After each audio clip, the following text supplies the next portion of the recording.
Salut tout le monde, c'est Bartholoméo Patrick.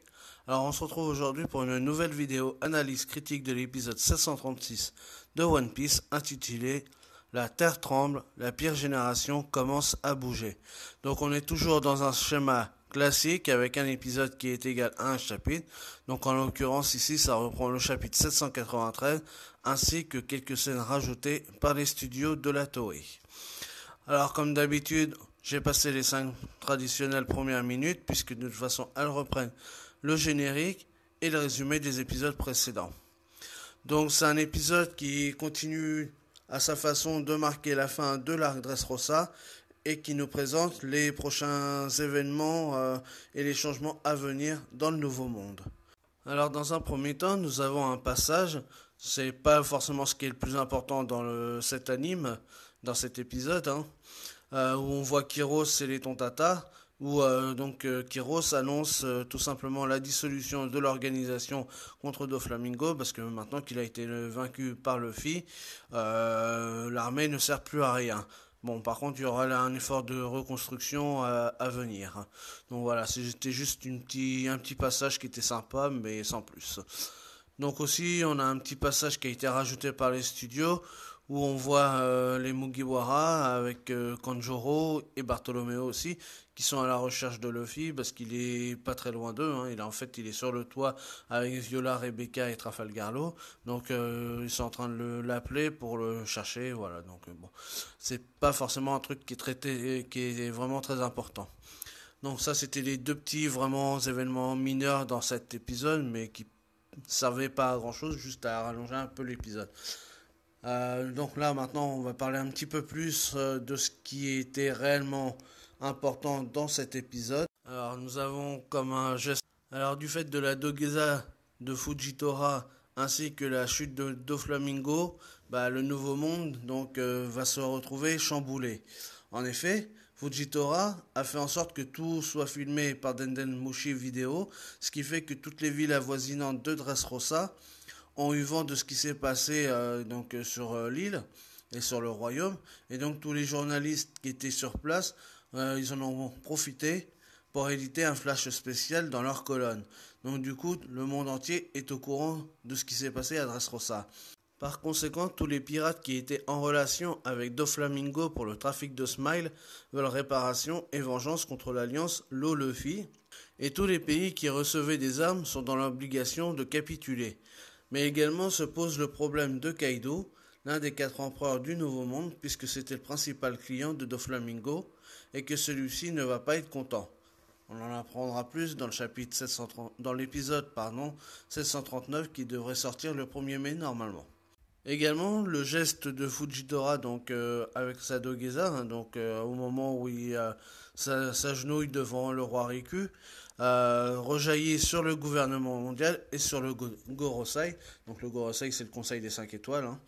Donc Fujitora explique à Riku, l'ancien roi de Dressrosa avant Doflamingo, qu'il a agi de cette manière en n'intervenant pas, parce qu'il ne cautionne tout simplement pas l'agissement du gouvernement mondial et son système des Shichibukai, donc les grands corsaires, parce qu'il reste quand même pour lui des pirates et qu'ils agissent en tant que tels, tout ça au nom d'un pseudo-équilibre pour le monde.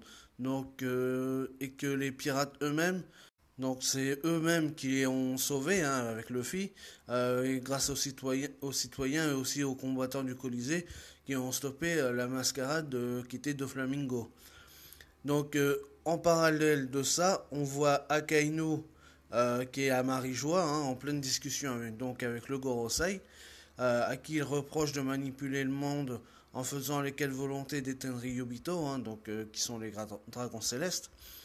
En lui disant de toute façon vous êtes les pantins, que de toute façon vous êtes des pantins, vous êtes leurs pantins aux dragons célestes, et que vous propagez des fausses informations grâce au CP9 ou au CP0 Aegis. Donc de toute façon qu'ils répondent que... Et donc le Gorosei lui répond que de toute façon la marine n'est qu'une partie visible du gouvernement. Donc voilà. Et il se pose des questions aussi à propos de Kuzan, à Aokiji, parce que celui-ci, après sa défaite contre Akainu, il a quitté la marine, Et maintenant, il s'est accoquiné avec Barbe Noire. Donc, dans quel but? Est-ce que c'est pour le renverser? Est-ce qu'il pour le surveiller? Donc ça, on n'en sait pas encore beaucoup plus. Donc, ça reste à voir. Enfin, ils apprennent par la bouche d'un officier que Doflamingo vient d'être battu par l'Alliance Law et Luffy et que le monde entier est au courant. Donc, à cause de Fujitora. Alors Akainu, dès lors, appelle Fujitora et l'engueule pour ne pas avoir fait de rapport plus tôt sur la véritable situation de Dressrosa. Fujitora se justifie en lui répondant qu'il ne voulait pas jouer au héros et récolter le triomphe d'une victoire qu'il n'a pas accomplie et ne voulait pas maquiller cette vérité puisqu'il est contre le système des Shichibukai. Il se rappelle alors un moment où dans le passé il était en compagnie de Smoker et celui-ci lui parle de ce qui s'était passé à Alabasta avec Crocodile, qui à l'époque lui aussi était un Shichibukai, et Smoker lui explique que de toute façon il n'avait pas suffisamment de poids dans la marine pour agir de cette façon, et donc Fujitora lui, parce que étant donné qu'il est un amiral, il peut faire ce qu'il a fait et se permettre de le faire à Dressrosa. Parce que du coup, à l'époque d'Alabasta, Smoker et il en a profité aussi parce que du coup, il a été quand même promu à cause de ça. Mais c'est lui qui a récolté les lauriers alors qu'il savait très bien que c'était Luffy, le chapeau de paille, qui avait mis fin aux agissements de Crocodile sur Alabasta et qui avait sauvé le peuple. Mais comme à l'époque il n'avait pas suffisamment de poids dans la marine, bah, il a rien pu faire. Alors que là, Fujitora, justement, il est arrivé là où il en est en étant amiral, et il a pu le faire, et donc, en un certain sens, Fujitora, il a pu réparer l'injustice qui a été faite par rapport à Smoker. Et donc, du coup, on a un petit aparté aussi avec Smoker, qu'on revoit sur un bateau, donc en compagnie de Tashigi et des enfants qui ont été secourus sur Punkasa, et donc ils sont tous en route pour rencontrer le docteur Vegapunk. Donc Akainu, lui, il lui somme alors de tout faire pour arrêter les pirates de cette alliance, que sont Luffy et Luffy. Bon, est-ce qu'il va le faire ou pas? Ça, on le verra dans les prochains épisodes.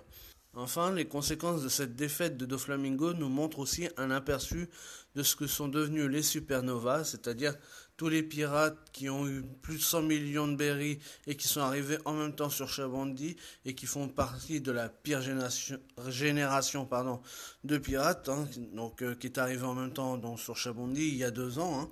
Donc c'est donc en premier, on a Jeverly Bonnie, donc on la voit utiliser son fruit du démon, hein. Donc on ne sait pas exactement ce que c'est, mais on peut voir qu'elle peut vieillir ou rajeunir, hein.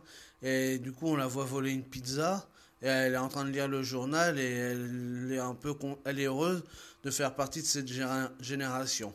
Donc après on voit Urouge qui est le moine fou, il est sur une île céleste pardon, qui est en train de panser ses blessures et il y a un de ces hommes qui arrive et il lui signale qu'il y a quelqu'un d'autre sur l'île. En fait on aperçoit alors une ombre, bon on sait que c'est celle de Kaido, hein. Bon, pour ceux qui ont lu les chapitres ils savent, hein. Mais on le retrouvera dans l'épisode 1639 parce que les 2 prochains seront consacrés uniquement à Sabo et à son passé. Alors là, petit aparté, c'est que dans le scan, normalement on le voit pas à ce moment-là, Kaido, hein. On sait que c'est lui, c'est bon, la forme on la reconnaît. Normalement dans le chapitre, on le voit pas, hein. Dans le scan on le voit pas. Alors ensuite, après, on retrouve Capone Gang Bege qui félicite l'Alliance pour leur exploit et parle de récupérer César. Donc là, on a un petit teaser sur les événements à venir.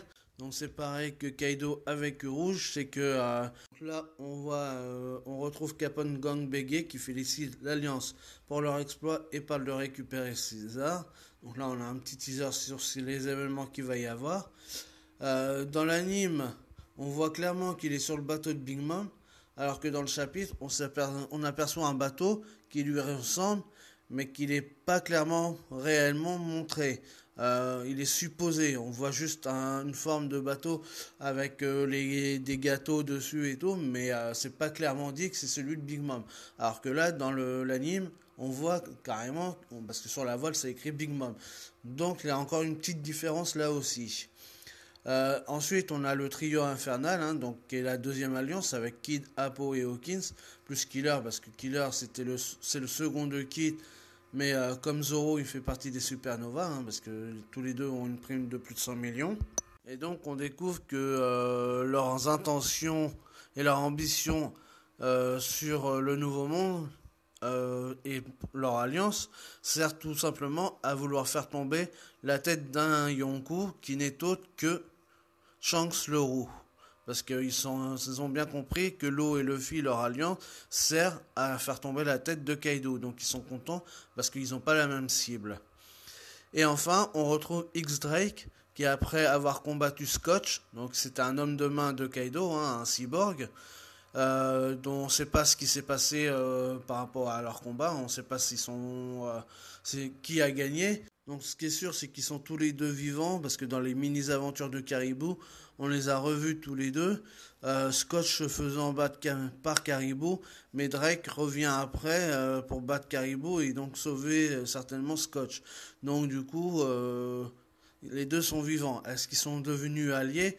Probablement, parce que de toute façon, on sait que là, en voyant l'anime, on comprend que X-Drake fait partie dorénavant de l'équipage de Kaido, parce que les hommes qui sont avec lui sur l'île, ils l'appellent. Donc voilà, en lui disant, ouais, Doflamingo il s'est fait battre, donc maintenant qu'est-ce qu'on va faire? Donc voilà. Donc on comprend que X-Drake fait partie de l'équipage de Kaido. Donc voilà pour cet épisode 1636 de One Piece, donc qui est intéressant parce que ça amène sur les différents mouvements qu'il va y avoir dans les prochains épisodes. Donc c'est des épisodes de transition, hein, donc pour les nouvelles aventures. Donc bien réalisé. Bon, il y a quelques trucs qui sont mal faits parce qu'on voit des scènes qui sont pas forcément vus dans le scan, hein, donc c'est rajouté, comme par exemple Capone Bégué qu'on voit clairement sur le bateau de Big Mom alors que normalement on devrait pas le voir. On voit un aperçu de Kaido sur l'île Céleste avec Rouge, alors que normalement dans l'anime, on sait qu'il y a quelqu'un, mais on sait pas que c'est Kaido à ce moment-là. Donc voilà, c'est des petites choses qui font que ça a été rajouté par les studios et que du coup on a des petits teasers avant même qu'on devrait l'avoir. C'est dommage, voilà. Mais sinon c'était un bon épisode dans l'ensemble. Donc voilà, cette vidéo est à présent terminée. Donc comme d'habitude, n'hésitez pas à partager, à liker, à lâcher des pouces bleus, à laisser des commentaires et à vous abonner bien sûr si ce n'est pas encore fait. Et nous on se retrouve comme d'habitude pour de nouvelles aventures One Piece. Allez, ciao tout le monde.